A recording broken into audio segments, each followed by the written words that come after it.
ನನಗೆ ಸುಮಾರು ಒಂದು 10 ವರ್ಷದಿಂದ ಪರಿಚಯ.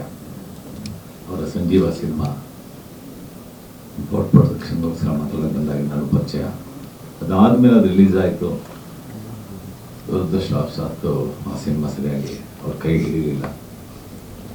ಮತ್ತೆ ಕಷ್ಟಪಟ್ಟು ಇಷ್ಟಪಟ್ಟು ಸುಮಾರು ಒಂದು 10 ವರ್ಷಗಳ ಕಾಲ ಯೋಚಿಸಿ ಪುನೀತ್ ನಿವಾಸ ಅಂತ ಒಂದು ಒಳ್ಳೆ ಟೈಟಲ್ ಇಟ್ಟು ಸಿನಿಮಾ ಮಾಡ್ತಾ ಇದ್ದಾರೆ. ಇದು ಅವಾಗ ಸಿಕ್ಕಾಗಲೇ ಹೇಳೋರು, ಅಣ್ಣ ಒಂದು ಒಳ್ಳೆ ಇಂಪಾರ್ಟೆಂಟ್ ಕ್ಯಾರೆಕ್ಟರ್ ಇದೆ, ನೀವು ಮಾಡಬೇಕು ಅಂತ.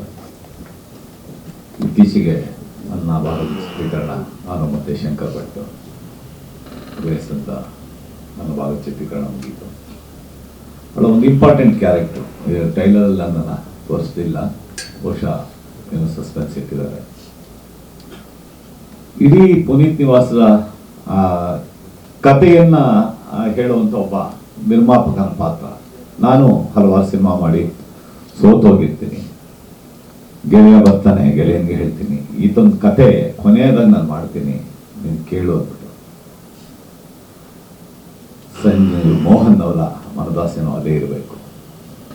ನನ್ನ ಮೂಲಕ ಅವರ ಪಾತ್ರನ ಮಾಡಿಸಿದ್ದಾರೆ ಅಂತ ನಾನು ಅಲ್ಲಿ ಅಂದ್ಕೊಳ್ತೀನಿ. ಇಡೀ ತಂಡ ಶ್ರಮ ಪಟ್ಟಿದೆ. ಗೆಳೆಯ ನಾಗೇಂದ್ರ ನಿರ್ದೇಶಕರು, ಅವೆಲ್ಲ ಒಂದೇ ಏರಿಯಾದಲ್ಲಿ ಹುಟ್ಟಿ ಬೆಳೆದವರು. ಅವರು ತುಂಬ ಕನಸುಗಳನ್ನು ಹೊತ್ತು ಚಿತ್ರಕ್ಕೆ ಬಂದವರು.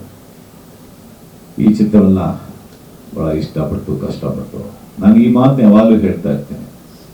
ಏಕೆಂದರೆ ಪ್ರತಿಯೊಬ್ಬರು ಇಷ್ಟಪಟ್ಟು, ಇನ್ಕ್ಲೂಡಿಂಗ್ ಮೀ, ಚಿತ್ರರಂಗಕ್ಕೆ ಇಷ್ಟಪಟ್ಟು ಬಂದಿದ್ವಿ, ಏನೇನೋ ಆಗಬೇಕು ಅಂತ ಕನಸುಗಳನ್ನ ಹೊತ್ಕೊಂಡು.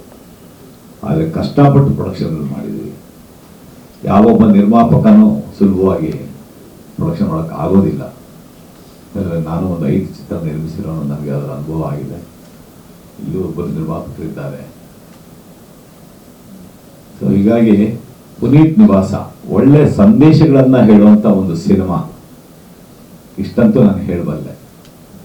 ಒಳ್ಳೆ ಮೌಲ್ಯಗಳನ್ನು ಕಟ್ಕೊಡುವಂಥ ಒಂದು ಸಿನಿಮಾ.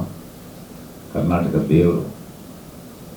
ಬಹಳಷ್ಟು ಸತಿ ಅಪ್ಪು ಸಿಕ್ಕಿದಾಗ ಅಪ್ಪಾಜಿ ಅಂತಿದ್ದೆ. ಗೊತ್ತಾಯ್ತು ನೆಕ್ಸ್ಟ್ ಸಿನಿಮಾದಲ್ಲಿ ಮಾಡಿಸ್ತೀನಿ ಅನ್ನೋರು. ನೆಕ್ಸ್ಟ್ ಸಿನಿಮಾ ಖಂಡಿತ ಅಪ್ಪಾಜಿ ಅನ್ನೋರು. ಅದು ಆಸೆ ಈಡೇರಲಿಲ್ಲ. ಸೊ ಅಭಿಜಿತ್ ಹೇಳಿದಾಗೆ ನನಗೂ ಈ ಪುನೀತ್ ನಿವಾಸದಲ್ಲಿ ಆ್ಯಕ್ಟ್ ಮಾಡೋಂಥ ಆಸೆ ಅಪ್ಪು ಈಡೇರಿಸಿದ್ದಾರೆ ಅಂತ ನಾನು ಅದು ಭಾವಿಸ್ತೀನಿ.